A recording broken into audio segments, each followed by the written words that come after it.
In the near future, a great war destroys the world. Now Earth is a post-apocalyptic wasteland known as the Lost Lands, and all that is left of humanity lives in a single city. They're ruled by the Overlord, and the church is in charge of keeping order. One day, a woman named Grey is getting hung for being a witch, and the Enforcer is using her as an example of what happens to those who defy the church. After the Enforcer leaves, Grey uses her magic to make a soldier hallucinate that he's the one being hung. He shoots the rope to supposedly save himself and ends up freeing Grey. He then thinks he sees her next to him and opens fire, only to kill another soldier instead. When the Enforcer learns about this, she kills the bewitched soldier and leads the others on a search for Grey. While the group looks around the room, Grey hides in the shadows to kill soldiers one by one until only the Enforcer is left. Grey manages to corner her by threatening her with a knife, and the Enforcer tells her to do it, but instead of giving her a quick death, Grey chooses to hang her. As she walks away, the crowd parts for her and calls her the witch that will not hang.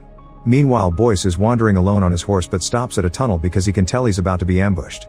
When he says this aloud, a group of men come out of hiding and one of them tries to steal Boyce's gun. However, there's a two-headed snake attached to it that immediately kills him. Then Boyce closes his hands to make guns appear and quickly kills the entire gang before they can lay a finger on him. Before leaving, he makes sure to pick up his snake.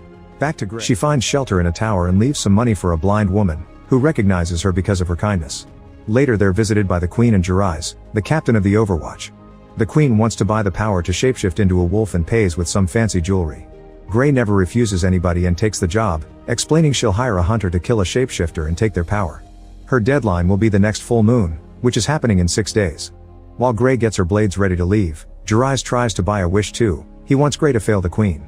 He swears he's loyal to her, but he thinks getting this power will destroy her. Grey doesn't believe him and thinks he's just jealous, but since she refuses nobody, she takes his timepiece as payment. Afterward, Grey uses a spell to look at the Lost Lands and find what she needs. She watches how a group of men tries to fight a huge wolf, but they're all killed in seconds. In the meantime, the Overlord is in bed and asks the Queen for help because he's wetted himself again. The Queen calls the maids while insulting her husband, clearly tired of having to deal with him. Moments later, she's kissing Boyce as it's revealed they're having an affair. When Boyce tries to sneak out of the castle, he's stopped by the guards, so he spits the alcohol he's drinking at a torch to light a guard on fire, kicks the other one to throw him down the stairs. Later at a bar, Grey approaches Boyce and tries to hire his hunter services since he's known for his knowledge of the Lost Lands. Boyce only wants to gamble, so Grey plays against him and easily wins in the first round. He's still hesitant to accept her mission because most people can't survive the Lost Lands, so Grey tells him that if she ever slows him down, he has her permission to leave her behind. Then Boyce tells her about a great wolf who lives in a place called Skull River. Grey realizes that the name matches her vision and promises to pay Boyce with the timepiece if he takes her there. At that moment, a bunch of soldiers enter the bar and one of them opens fire from above, but Boye throws the snake at him to quickly kill him. The body falls and the snake jumps on another soldier's arm, so his partner chops the limb off and the snake gets away. The Enforcer then joins the fight and uses her knife to quickly kill the snake. When she turns around, Grey and Boyce are already gone. At the church, the Patriarch reminds everyone that witches and heretics must be brought to justice. The crowd pretends to be praying while secretly passing around a note about a rebel movement. After Mass, it's revealed that the Patriarch knows about the note and he notices Grey has become the symbol of the rebellion. The Enforcer brings the blind woman and steps on her hand until she explains that Jarais and the Queen visited Grey. The Patriarch orders the Enforcer to find Grey and make her confess she's been manipulating their leaders before hanging her. In the Lost Lands, Grey and Boyce are camping for the night. Boyce tries to catch a new snake but can't find one that pleases him. While Grey is trying to sleep, Boyce approaches her with his blade, so she stops him with her knife. However, he's there to kill the scorpion that was about to sting her. The next day, the duo makes it to a trading post handled by siblings Mara and Ross, who are old friends of Boyce's. Mara kisses Boyce before the duo is invited inside.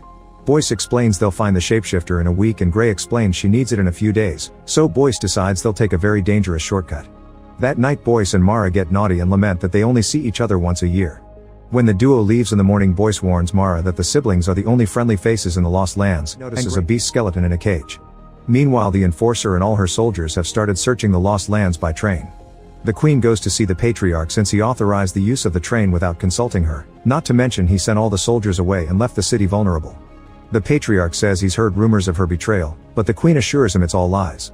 Later, the Patriarch calls the Enforcer on the train and tells her he's confirmed the Queen is lying, so they need to catch the witch quickly. If they arrest the Queen for betrayal and the sick Overlord dies soon, the Patriarch can take control of the city. Sometime later, the soldiers find Ross and Mara and torture them until Mara confesses that Grey and Boyce are going to Skull River. Before leaving, they kill the siblings and burn down their trading post. The next day, Grey and Boyce reach the Rift, a city in ruins full of chasms. They enter an old building with a cable without getting hurt, then they rush toward the cable car and Boyce releases it by shooting the reel. The soldiers are still trying to come for them, so Gray and Boyce start fighting them hand to hand to keep them away from the car. Since it's now moving over a huge chasm, the soldiers fall to their deaths from great heights. Some men appear on the car roof and Gray immediately climbs up to fight them with her blades. She moves fast to defeat most of them and makes a big jump on the edge of the car to force the last guy to follow her. Now she can just chop his hand off to make him fall. Inside the car, Boyce also fights hand to hand with a few remaining soldiers. Seeing her men being defeated, the enforcer makes a soldier cut the cables. The car now hangs on a side and Gray has to use her blades to hold on. Boyce breaks a window to make another soldier fall. Then the enforcer shoots the other cable and the car goes down, sliding through a building before crashing against the side of a chasm. Gray and Boyce begin climbing the rocky wall and manage to leave the car right before it falls. The enforcer opens fire and hits Boyce's shoulder while he's still climbing, but Gray has already reached the top and uses her powers to keep the enforcer distracted, which allows the duo to disappear. That night Boyce removes the bullet from the wound and Gray stitches it up. Boyce thinks about his lost friends and swears to get revenge on the enforcer. Before they fall asleep, they watch the colors and lightning in the sky. The next day the Queen learns that she's pregnant. She knows the father is Boyce but pretends it's the Overlord. Now that she has an heir to secure the throne, she puts a pillow on the Overlord's face and suffocates him to death. Meanwhile Gray and Boyce reach Shadow's Bane, an area that fills with demons at night. However, they can hear the enforcer's train coming for them, so they have no choice but to stay here. They hide inside a cooling tower and destroy a bunch of cans to spill gas on the ground. When night falls, the lights in the tower are turned on and a demon tries to attack them. Boyce throws a lighter on the gas to create a ring of fire that surrounds him and Gray. Soon more demons enter the tower and the duo has to open fire, but their bullets don't do much. The demons bring a metal plank and put it on top of the fire to create a bridge, so Boyce blocks them by kicking a gas can and shooting it. A demon jumps, explodes and tackles Boyce to attack him, but Gray pulls him back by stabbing it with her blades. When the demon twists his body to try to catch her, Gray has to jump and fight it hand to hand. Boyce tackles the creature and impales it on a metal rod while Gray throws a blade at another gas tank. This explosion is bigger and gets the attention of the demon leader, who is watching from the top of the tower with its minions. They jump down and tackle both humans while the leader calls Gray by name, saying she shouldn't have come back to this place. Gray uses magic to make him move back and shoots fire from her hand, controlling the whole flame circle to make it grow into a huge fire tornado that burns all the demons down including the leader. Afterward Boyce points out he couldn't feel the flames, so Gray explains it wasn't real. She used an illusion to make the demons think they were on fire and they died of a placebo effect. She reveals there's a big treasure full of power hidden. Many years ago a man hired her to steal it. However, this place is so corrupted that it transformed the man and his minions into the demons they encountered. The next day the Patriarch announces that the Overlord is dead but the Queen is pregnant, so the baby shall be the new Overlord. The citizens don't react, so Jirai shoots a bullet in the air to make the crowd chant in favor of the Queen and her child. Afterward the Patriarch bends the knee to the Queen, promising to advise her well. However, in private he insults her and calls the enforcer to tell her to hurry. The Queen is also making plans and kisses Jirai to manipulate him, hoping to use his army for her personal goals. Boyce and Gray arrive at the fire fields and Boyce announces they'll reach their destination the next day. Fighting the shapeshifter will be dangerous, so Gray thinks Boyce should take his payment and leave. He refuses and asks her to come back with him, but she can't because a curse forces her to take on every mission. The following day Boyce and Gray are crossing a tunnel when they hear the train approaching. Since they can't outrun it, they make a plan. Gray stands on the rails and waits for the train to be close enough before she starts running. The enforcer immediately makes the train chase after her, not realizing it's a trap. Gray guides it to a broken rail and jumps at the last second so Boyce can catch her. The train can't stop and falls into the abyss, causing an explosion that kills the enforcer and all her men. When the Patriarch learns about this he tries to assemble his guard to take the throne by force. However, Jirai and his army suddenly surround him to kill and his remaining soldiers, leaving the Queen as the only leader in the city. Afterward Jirai and the Queen celebrate by getting naughty. The next day Gray and Boyce arrive at the Skull River, an area covered in the bones of the wolf's victims. They building and find signs someone is living there, but not a person in sight. Boyce tells Gray they should go back but Gray wants to finish her mission. When night falls, Gray covers her fingers with silver claws and heads outside. Boyce again tries to stop her, but it's too late. The full moon is out and causing him to transform. It turns out he was the shapeshifter all along and Gray thinks he agreed to guide her to bring her here and kill her. Boyce's body grows in size and his clothes are destroyed as he finishes becoming a huge wolf. Gray throws the timepiece at him before she starts fighting him with the silver claws, but Boyce is clearly stronger and easily throws her around.